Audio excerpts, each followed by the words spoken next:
Let's talk about adolescence.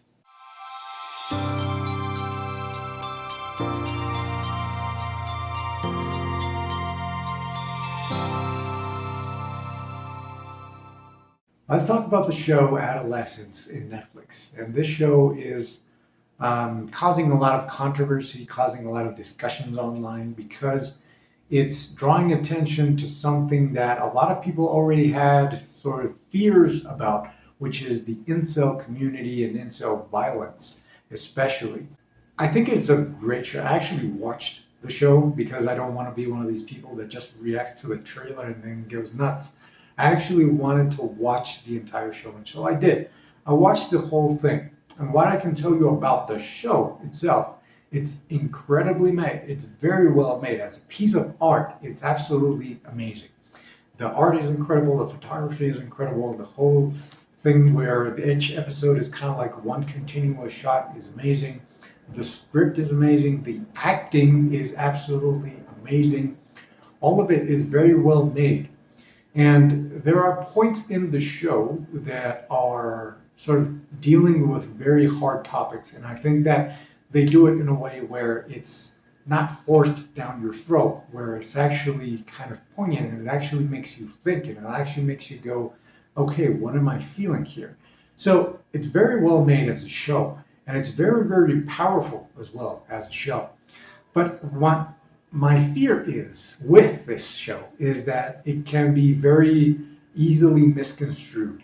My other fear is that it could be used as a political tool to then go after incels and go after young men and kind of villainize them and kind of call them toxic and call them all these things. And the reason why I'm worried about that is because it's kind of generating the same thing. It's kind of creating this revolving door where we're constantly making the same mistakes and making the thing bigger and bigger and bigger. And there was this moment in UK Parliament where one of the speakers was talking about this show as a documentary and saying that because of this documentary, they needed to have serious conversations with their sons and talk about toxic masculinity and all these things. Yes, and at home we are watching Adolescence with our children. I've got a 16-year-old boy and a 14-year-old girl, and it's a very, very good documentary to watch, or drama. This violence carried out by young men, influenced by what they see online, is a real problem. It's abhorrent, and we have to tackle it. We are putting in specialist rape and sexual offences teams in every police force doing work on the 999 calls. But this is also a matter of culture that I think it's important that across the whole House we tackle this emerging and growing problem. And the reason why I bring that up is because it's generating sort of the same problems. A lot of people don't really understand incels or don't really understand the red pill community and things like that. And I've been openly very critical of the red pill and manosphere and all that stuff. But we need to understand where these things are coming from and why they come up and why they are popular. And we need to understand also that these are different things that we're talking about. These are not the same thing. A lot of people kind of lump them in the same boat, but it's not the same thing. Incels are not the same thing as black pills, and black pills are not the same thing as the red pills. The red pills are not the same thing as the manosphere. So we need to start to understand where this all comes from. But it all stems from the same thing. And it all stems from always kind of criticizing masculinity and always going after men, never really taking men's issues seriously, and then kind of criticizing men for their faults or some of the, not really the faults of all men, but more the faults of certain groups of men, and then attributing that to the entire gender, and then making men or making boys apologize for things that they had nothing to do with, like something that happened in Australia not too long ago. But also, it's more so that these young men, especially boys, especially teenagers, they feel like they don't have a voice. They feel like nobody takes them seriously. They feel like whatever they go through doesn't matter, but whatever everybody else goes through matters. And so, because of that feeling of neglect, that feeling that nobody cares whether they live or die, or what they say or what they don't say, or their opinions don't matter, whenever they have that feeling of despair that nobody cares about them, nobody cares about their struggles, then they turn to whatever gives them that sense of validation, of that sense of importance, that sense of significance. And so they go to whatever thing they can encounter. And the first thing that they encounter is these red pill messages, these red pill manosphere messages, where they say crazy shit. The honest to God truth is I've been very critical of these things. But I also have gone into it. Like I said, it's not something where I just look at it from an outside perspective, not really understanding it and then criticizing it. I've actually gone through it. I've consumed the content. I've watched the podcasts. I've read the books. I've looked at all these things so I can understand where these people stand, what they believe in, what are the things that are driving these people. When I criticize these things, I come at this from a perspective of knowing what they're saying, of listening to these people. And so why I'm talking about this is because ignoring this and just saying, toxic masculinity is bad, and so we need to fight toxic masculinity, and we need to make men more sensible, and make men more sensitive, and make men more. And if we start doing that, it's just, like I said, a revolving door of creating the same problem all over again. And it's ignoring the main problem. It's like opening up a faucet and then throwing a towel on the floor so you don't want the floor to get wet. You need to turn off the faucet because that's the problem. But we're ignoring the problem because we're going after toxic masculinity and incels instead of actually going after the problem that generated this in the first place. Yes, but we do talk a lot about toxic masculinity, even at The Spectator, Toby. Boys' identity crisis, what they're doing online. I mean, it did seem to talk about all the topics that everyone seems to be going on about at the moment. Yeah, I'm like James. I wasn't all that overbowled by the series. And I think one of the reasons it's met with such a chorus of approval, particularly in the mainstream media, is because it's just repeating back to the liberal metropolitan elite what they already think about the causes of knife crime and the dangers that influencers like Andrew Tate pose to women and girls. And we're in this sort of incredible loop. There might be a less polite term for it, but let's call it a loop in which the metropolitan liberal elite make a television program, a fictional drama, which exemplifies all their groupthink, and then cite it as evidence subsequently that their groupthink is spot on. The idea that these poor mites are going to have to sit through this hooey and kind of and self-flagellate afterwards and explain to their classmates why it is that masculinity is toxic and should at all costs be handled with tongs. Yeah. It's awful to think they're in a bad enough way as it is without being demonised yet again by the mainstream media and their schools and MPs.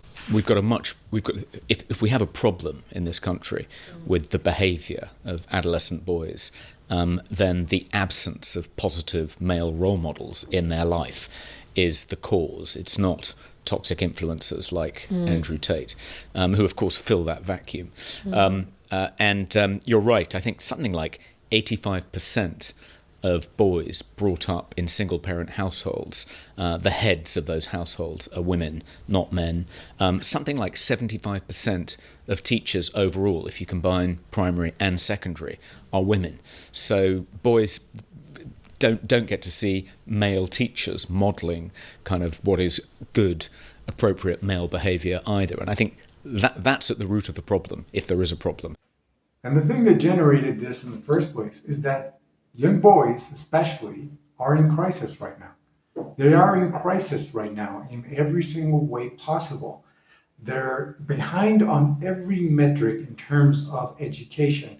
since 30 years ago, and nobody's done a damn thing about it. Nobody's lifted a finger about it, because every time somebody raises any kind of awareness to it, they get shut down immediately. And so here's the important thing for us to understand. If we actually take this crisis seriously, then we can start reaching young boys before this becomes a problem, okay?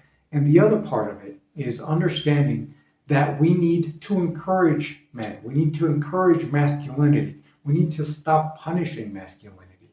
We need to stop punishing boys for being boys. We need to stop making boys wrong for being themselves. And when we start doing that, when we start to recognize and appreciate their differences, then we can start to reach them. Now, I wanted to leave you with some of the clips of Trigonometry podcast. If you haven't checked out that podcast, very good, with Konstantin Kisin, and I forget the other guy. He'll have to forgive me, but they had this interview with a guy called William Costello. And it's this guy is, I guess you could say, the authority on incels. This guy has studied incels more than anybody in the entire world, and he understands the problem completely. And I think that there are certain things that were said inside of that podcast that are very poignant to this particular show and this particular problem and the thing that the show tries to tackle. So I wanted to leave you with these clips. Let me know what you think about them. It's somewhat disconcerting for me, having researched this topic, to see this show being brought up in Parliament. Policy decisions from our politicians should be based on sober research rather than a piece of performance art. Violence towards others and killing people, mass shootings and things like that, is not the only harm associated with incel ideology. You have an opportunity cost of a generation of young men kind of giving up on dating. I should be clear that the evidence for these manosphere-inspired violence, like Jamie, is very thin on the ground. There hasn't been a whole lot of cases like this. The show itself, it's a piece of fiction, and it's not very typical of prototypical knife crime in the UK. I think it is a plausible depiction of how incel violence may occur, but there's no typical instance of incel violence that this is based on. There has been no case like is depicted in the Netflix show. So like I said last time on our episode about incels more broadly, the worldwide body count associated with incel violence is massively overblown. To pay attention to the media, you would think that they were the most violent group. But in terms of like a body count or how many people have been killed by incels, it's estimated that it's roughly 59 people around the world in a handful of ideologically motivated instances of violence that are still somewhat contested how motivated by incel ideology they were. So it's actually, what's more mysterious is why there isn't more incel violence. And just to be clear, the media is salivating about the opportunity to report on anything that even has the semblance of incel violence. So it's not like there may be more incel violence that we're not aware of. The media are on it, don't worry. They would definitely catch every example of it. And that was something that I thought the show did very well. It depicts a 13-year-old boy, and one of the cops makes the point to his son when he's talking about the kid. He says, what 13-year-old isn't an incel? And what I thought the show did very well is that they showed that there's a pressure on young males now to not be called an incel. And the main character, he was the victim of bullying from the girl he ended up murdering, whereby she used incel as an insult. And I thought that was pretty brave by the writers of the show to even depict the victim as potentially being a bully. But the choice of incel as the insult of choice, I think people will recognize that. You see that online a lot. And to derogate a man's ability to achieve sexual success is a pretty sore one. So the thing that we need to do next, and the follow-up steps to us solving this problem, the real problem, that is not exactly how it's depicted in the show, but it is a problem. And so we need to tackle that problem. So what we need to do, like I said, is to start taking young men's voices seriously and to start giving them spaces where they can actually be themselves, and we can celebrate their masculinity without calling it toxic. Now, That's just one guy's opinion. What's your opinion? Leave it in the comments. Like the video if you like the video, subscribe to the channel, and I'll see you guys in the next video.